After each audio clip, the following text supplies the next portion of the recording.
في رياضة نشكركم الملاكمة. ونشكر تي ان ان اللي اعطت فرصه على الاقل الحظ الملف هذايا في اعلاميا، خاطر ما لقاش حظه فهمني، رغم الاهميه نتاعو ما لقاش حظه. نداء برك قبل ما نقفلوا انه نحسوا انه سلطه الاشراف مقصره شويه على مستوى الملف هذا، ونحن رغم اللي علمنا حتى التفقديه العامه للرياضه وعلمنا وزاره الرياضه نحسوا فما تقصير.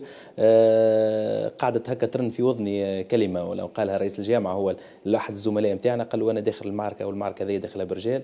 يعني هذا يتلخص العبارات الكل. نقولوا له نحن بلغه الملاكمه ماهيش معركه، هي نمشيو لغه الملاكمه، هي جوله من الجولات. تلعبت جوله، مش ضربة قاضية، لا مش ضربة قاضية، تلعبت جولة. شكون باش يربح في الاخر بضربة قاضية؟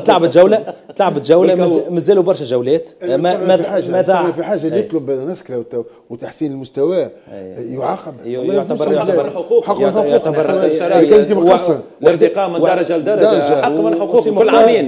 وسي مختار حداش نحكم القلب النابض للتحكيم التونسي. وحاجة أخرى نقولها لهم، يعني يلزمكم تقفوا الملاكمة التونسية، خاطر الملاكمة التونسية قاعدة تراجع برشا قاعدة تمشي للهاوية.